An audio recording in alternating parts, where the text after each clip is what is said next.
If this is a video that you feel like other people should see, or you felt like it's worth sharing or posting or sending to them, please do so.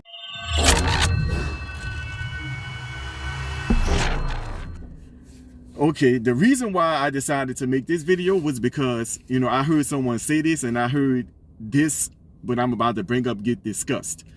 I heard someone make a case that as far as single parent homes in the black community, it sounded like this person was making a case that it's more women being out of control sexually that's causing this to happen versus men being out of control sexually that's causing it to happen. This is what I will say, right? This is what he said, at least. He said that it's a small percentage of black men that's going around just having sex willy-nilly, impregnating women. And it's multiple women that's going around getting impregnated by these, a smaller percentage of black men. And he was making the case that it's not, just like widespread amongst black men. That's a small segment of black men versus a large segment of a much larger segment, or a larger segment of black women who's getting pregnant by this smaller percentage. So it's making a black man, it's painting a bad picture on the black man when in actuality, most black men are not doing this. And it's women who sleeping with these same men that's more responsible for these single parent households. It sounds like that's what he was saying, right? Now let's talk some numbers in relation to this, right? Because when you pull up numbers, and I've seen people put up different numbers, I pulled up different numbers, and I'm gonna tell y'all what I think about this. It said that from the ages of, I believe it was the age range of 15 to 49, about 60% of black women have at least one child. And in that same age range, about 47% of black men have kids. But this is the thing that I think that people are not taking in account when they sizing up just these raw numbers and saying that, well, you see, you have more black women who have kids in that age gap of at least 60 to 61% of women is like 48 to 47 for men. So you see these black women going around just having more kids. This is something that I think that I didn't hear nobody say, and somebody may have, but I didn't hear them, and it's being greatly overlooked, and it greatly affects the numbers that I just talked about. When it comes to judging how many women have kids in that age range, it's possible to be 100% accurate, because the woman got to literally have the kid. And if she literally have a kid, she had one.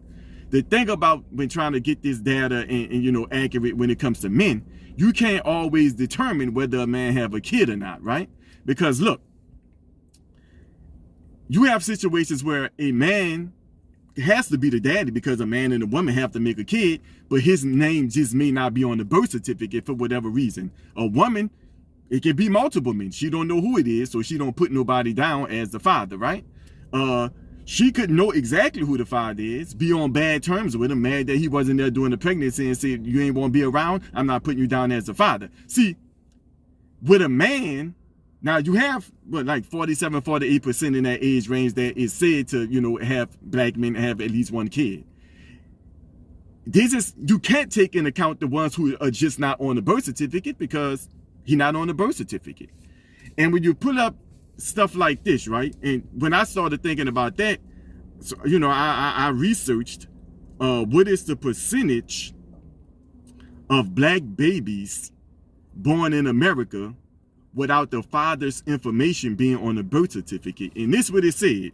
It said roughly 30 to 35% of black infants in the United States have birth certificates where the biological father's information is missing, according to the regional and demographic public health data sets. The CDC was one of those data sets. Also, you have the National Center for Health Statistics. That was one of the data sets. So it's saying here 30 to 35% of black babies born in America have no information about, who the daddy is on the birth certificate. But, that's what it says. It doesn't have It's the certificates where the biological father's information is missing. That's what it's saying. So think about that. It says that 47, 48% of black men have at least one kid. But 30 to 35% of those 61% of women that have kids, the father's information is not on the birth certificate. So that would definitely, I mean, we gotta say that would definitely shrink that gap, or if not, may imbalance it to the where more men have kids if we were actually able to get an account of all those men who's not accounted for because their information is not on the birth certificate. Now, this is what I will say. Of course, every black kid that's born in America doesn't have a black daddy. Some women may have, been dealing with a man of another race and got pregnant by a man of another race. So of course, I'm not going to say all 30 to 35% automatically was a black daddy who's not, on the birth certificate. But this is also what I will say in relation to that. Typically, people do stuff in their proximity, right? People say this, for example, like people talk about something like black on black crime and say, well, you can say black on black crime, but it's basically you're more likely to do a crime against somebody that's in your proximity, whether you're white, black, this or that, that's or so. Would the same thing apply to dating?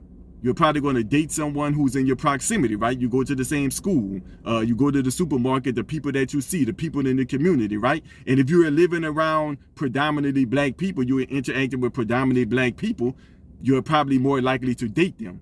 So if that's the case, there may, and I'm not saying factually, but if you're going off the proximity rule, most of that 30 to 35% will probably be black fathers dealing with black women, going off the rule of proximity, And look, this is not something we need to have no type of contest about, a finger pointing competition or nothing like that. A man or a woman, black man or black woman, whatever race, man, woman, but we talking about black men and women in broken homes and, single parent and stuff like that, right? Yeah, we don't need to have no finger pointing contest or no bitter contest. But basically, people just need to be responsible sexually. People need to, and I'm gonna say it here. I said it, and you probably heard this said in other videos, and you probably hear me end up saying it again, right? When you approach people in that type of way, relationship building should be at the forefront, not sex. Or not seeing if I can get some money from him or get some money from her or nothing like that, right? You need to be intentional, and I'm gonna keep saying it, with your romance and your sex drive, whether you're a man or a woman, right? That's what this boils down to. You need to be thinking about family building, right? So this finger pointing game and these statistics and measuring this and saying you moving spot, it cannot exist if we be intentional with the sex drive and with romance to build families and create homes that are not single parent and broken, that help cause a lot of other problems in the black community, because it starts at the home. I'm gonna keep saying that. I said it before. I plan to keep saying it, and it's definitely worth bringing up whenever it needs to be brought up, in my opinion. So let's not play the blame game, finger point, kind of like have these conversations that's immersed in like your dealings that you had with a man or a woman, and you might have had some hardships and you might have some scars, or you might be venting through your pain and letting that shape how you view the conversation or whatever. This video isn't no type of attack or slight on black men, black women, any man, any woman, but I felt like that overlooked factor about the men not being on the birth certificate, and that can give an inaccurate account of exactly how many men are having kids or have at least one kid in between them age ranges. I think that needed to be, because this is an important conversation. I felt like something that of that magnitude that can affect how people's perspective about this subject, about this conversation, needed to be brought to people's attention. If this is a video that you feel like other people should see, or you felt like it's worth sharing or posting or sending to, please do so. Let any other videos that you see, spread it around, let it get around. These stuff, some of these things, I feel need to be heard, and if you feel the same way, post it and share it. See the invisible stuff.